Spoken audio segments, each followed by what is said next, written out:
Hey guys, Ben Rising here with Whitetail Edge, and today we're doing something a little different. And as you can see, we're set up like we're doing a podcast, but we're really not.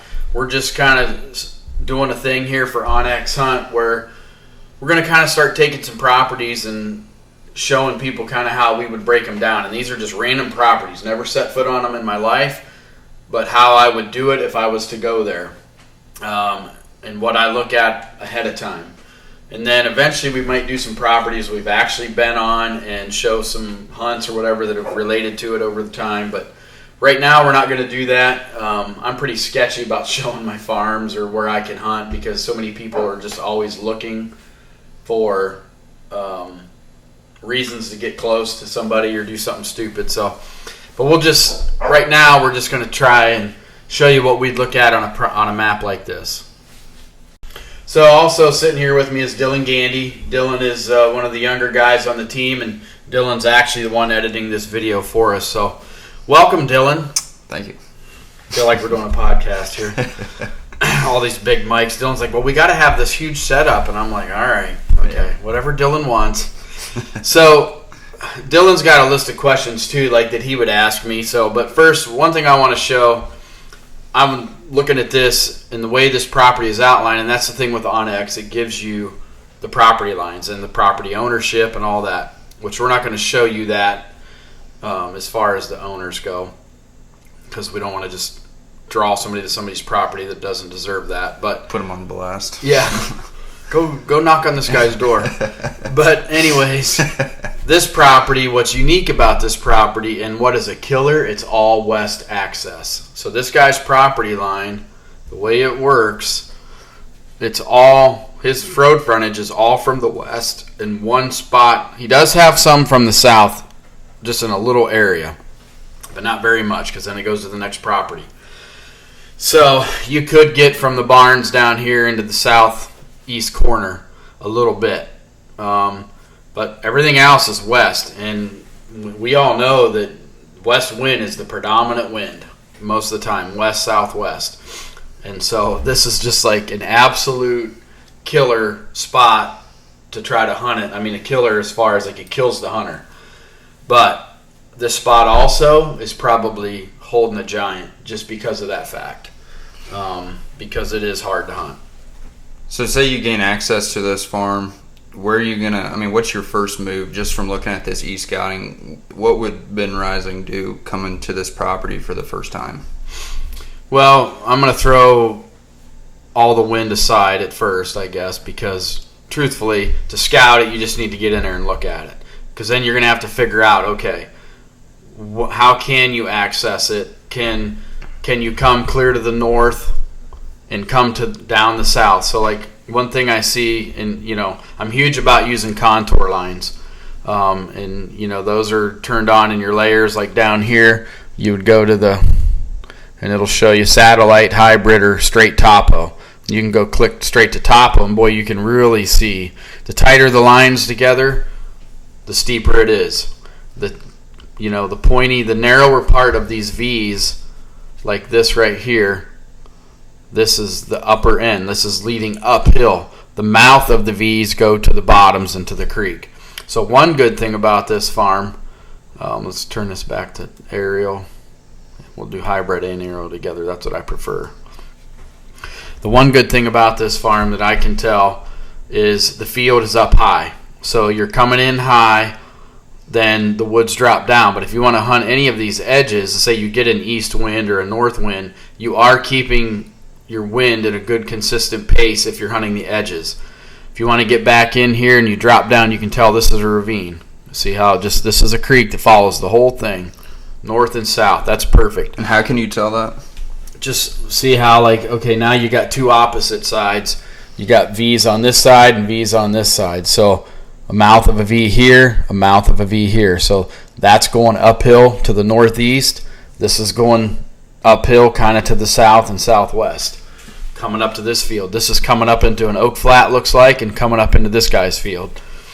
So one good thing here you can look for, you can see how these contours meet, and you're making different, like there's going to be a creek crossing right here off this point somewhere. These deer, this is a major spot right here from all these different areas. There's going to be a lot of activity right in this spot, guarantee it. This oak flat up in here, you can see how wide the lines are there now. This is extremely far apart. And so this is a huge flat. This is like a really awesome spot up in here. Going to be a lot of activity up in here, probably a lot of acorns that the deer are going to be feeding on, probably a fair bit of beds on these edges down looking into the ravines. They're going to keep their wind at their back and look down into the ravines when they bed. So for instance, so that'd be like a good staging area. Oh yeah, be a good staging to go into these fields to the north. Right. Not so much on these fields. Okay. But chances are they're bedding over here. Could come down and cross depending on the crop, which these have the crop layers on, and this crop is saying this is corn. So last year, so it's probably going to be beans this year. One thing in the rut, these big flats like this would be great areas to just catch deer throughout the day, crossing these, cruising, looking for doe beds. But to keep in mind, so the same deer that bed maybe on these edges could bed over here opposite winds. So on a day that the wind is blowing, say, from the east, he might bed on this western edge of this timber flat, or just down over the hill just a little bit, so he can keep the wind at his back, and then he's looking downhill. The next time that the wind's from the west, he might actually bed on this point, looking down in, keeping the wind to his back, but looking to the east, and vice versa. Those are little things to always kind of keep a tab on. What is anything like the neighboring properties? Do you think it's going to affect any deer movement? I mean, just kind of looking around, and I see mainly crop fields separate and other pieces of timber and kind of smaller timber up in the north. Looks like a couple bigger, pieces of timber in the south. I mean, is there anything that sticks out to you there? Well, you're always going to have neighbor pressure. This piece looks fairly big enough that you might be able to get away from that a little bit. If this was just a smaller piece, definitely these parcels up in here, you're probably going to get a little bit of, because these are smaller chunks of timber, so whoever can hunt these little pieces, they're probably going to be hunting right at the mouth of these, where they're coming off this big property, trying to catch deer movement coming off. They're going to try to, basically capitalize on the bigger bedding areas here and catch deer coming to these fields to the north. Where's Ben Rising putting a couple Spartans at? Well, this farm here is endless by looking at it.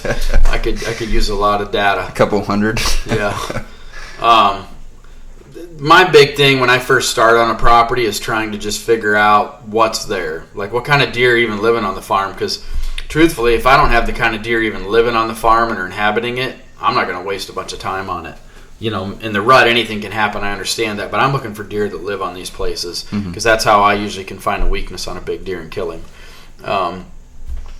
But like, say for instance, any of these edges, like I try to look for spots on the edges where I think deer are going to be secluded. They're going to come out to the fields and feed.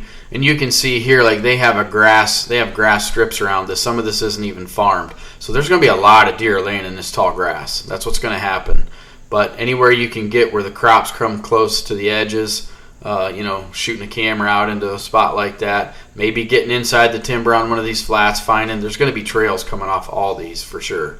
Maybe I think you don't always have to have a cell cam, but you can use just regular cameras and go check cards, but a few cell cams and a few key spots like that would be great. And then maybe stringing out some regular SD cams throughout the farm, as far as like this flat over here. You got to have something on this. Find a good area where there's some deer sign. This creek crossing would be a great place. Somewhere, find these heavy crossings where these deer are coming across, going back and forth. This farm, though, the way the creek runs north and south through it, this would be an awesome farm in the rut to be perched on one of these points or somewhere up in here, anywhere down in here, just looking down into that valley. You're going to catch deer just cruising these banks and edges and up and down, up and down. And you can then utilize, like a black rack or something like that, extinguish your game call to try to grunt call to maybe call a deer to you. Same with on the edges, But again, being this is west access, you got to be really careful. what wind directions you can hunt this farm. So maybe to hunt this flat, you're literally going to have to go clear to the north end, and you're going to have to intrude, but you're going to have to work your way across and get onto this flat and then figure out how to hunt it. Hoping to catch these deer down here coming up here, and you're not bumping them. So you're going to park clear up here on the road and access and come in, or use your e-bike, whatever. And OnX says who the neighbors are. You could always just go door knocking. Yeah, I'm just saying if you can't get the neighbors, for sure. Yeah. But so is there anything on this map that that really sticks out to you that you've had kind of similar encounters on a farm like this, or? Yeah, I like a spot like I like where ravines and things like that will push deer to a certain spot or to an edge and make them, kind of so. Like for instance, right here, you can see this gap. You got a deep ravine here. Mm-hmm. You got a deep ravine here. Okay. So when you say deep ravine, it's just because these contour lines are tight, and then they're Ving. You can see how it makes it actually just makes a finger like out here, mm-hmm. and then it's flat. Okay. Well, these deer will bed off these edges, and then they'll work their way up and come out. Like a lot of times they'll come up about right in these spots. So this looks like a hot spot right here. Yeah, absolutely. This area right here would be a killer, and I killed a deer in Iowa a few years ago in a spot like this where he'd come out into the open, getting ready to jump a barbed wire fence and come out into a cow pasture to cross it to go to another bedding area looking for does, and then on this side of the bedding area was corn or crops. Mm-hmm. So he kind of was coming into a staging area, going to mill across it and go over, but he was cruising a flat just like this. He would come up on this flat, sniff for does. I grunted him to us, and he was coming right out there. Usually spots like this are going to have scrapes. There's going to be a scrape somewhere on this flat or in this skinny pinch. But again, the tighter the lines are together, the steeper it's going to be. All right, so one last question. When is this property going to be at its peak? When do you think it's going to be the best? I know you mentioned the rut and these bottoms and crossings. And when do you think it's going to be its best? This farm, being that it's in Iowa, could be good anytime. Yeah. If this was Ohio, like where we live, and you got a lot of pressure, a lot of baiting pressure from neighbors, because here in Ohio, a guy could come right here and dump a corn pile. Right. And try to pull all the deer right to him, mm-hmm. and you're stuck over here and babying all this and using it as a sanctuary, and you got 5 guys lining this line dumping corn piles out. So my guess is fix that, Ohio. yeah. So my guess is you're going to have to really know what's there, hunt it smart. But a farm like this is really going to light up late October. There is no doubt about it. Come that October 20th. To that first part of November, there's going to be a lot of bucks cruising this farm. And then after they lock down, you're going to have that period of around November 11th to the 15th. It's probably going to get hot again. Right on. There. But then, a farm this size with this much cover, bedding, and timber, you can get on a deer here anytime. So it looks like there's some big flats down here, too. Yep, absolutely. Yep. This looks brushy. See the space of open? That's probably... Being close to these old barns, I wouldn't be surprised if that isn't some old pasture ground in there. There might be some old fence in here. Mm-hmm. And that could be old pastured, cow ground. Because a lot of times they would pasture areas like this close to a creek so they don't have to. This definitely was. You can see the old fence lines. Yeah. So it's a good chance maybe part of this down in here was a pasture for beef cows. And then the rest is just, timber that's huntable. These points like this, a lot of times there'll be water down and stuff like this. You'll be able to find water pockets that are great. But all of these little areas out in here, I think, is where a lot of your deer are going to be bedded. Because this is so big, there's going to be a lot of deer bedded in these little fingers like this. Your biggest buck might be laying right here in this grassy strip. Yeah. So, and if that's the case, by doing some scouting and running cameras and figuring out what times of day he's moving around on the farm, you might actually be able to work this, come up here and actually hunt this deer right here on this corner, with a south, even with a west wind. You're sacrificing a west wind, but if he's over here and you're here, you're good. It's incredible how much time this OnX will save you. Oh, yeah, absolutely. And I could sit here and talk about this for 20 more minutes, but these are just some pointers right off the bat, looking at how you can access the farm what your direction's going to be, some areas to maybe look for that deer might bed, some of the flats to kind of key in on looking at deer travel and food sources, things like that. So hopefully this will help you a little bit. You know, it's just some of the things I look at. A lot of people aren't very educated on how to read a map. Especially topography. Yeah, topography especially. And younger people that are getting into hunting, you know, you have so many more advantages today than we ever did when we were younger, because, or at least when I was younger, because we didn't have stuff like this. I didn't have cell phones that I could pull it up, you know, and this is an app right on my phone. I can pull it right up, and it's with me all the time. But when I was younger, I literally had to get topographical maps in the mail. And really, I mean, By like, did they bring it on horse? Or? Yeah, Pony Express, and you know, look at them that way. And I would actually go into the field and compare those maps, looking at those humps and stuff. And I'm talking clear back when I was 14. I remember one time, 14 years old, traipsing through 3 feet of snow in northern Ohio when I got my first topo map in the mail to go put it all together. Wow. And I realized, then I started learning how what meant what. Yeah. You know, I really taught myself. I mean, yeah, I mean, like, this is great and stuff, but I mean, them young guys, like, they still need to get out and you got to put boots on the ground. Go out there on a ridge system or whatever and pull up your topography map and absolutely see, like, you know, you really get a better idea of what you're looking at. Yeah, and then you'll see how the deer and animals use it compared. You know. Well, I think we covered everything. I mean, we could probably go on and on and on about this property, but I think we covered the main basics of it, and like Ben said, you know, hopefully we can teach you guys, you know, I mean, deep dive into your mind what you're looking at when you're pulling up your phone screen and looking at different properties. I mean, it's become such a critical tool for us at Whitetail Edge. Yeah, absolutely. So, Phil, thanks for joining us. Check us out, whitetail.edge.com, Facebook, and Instagram. Thanks, guys.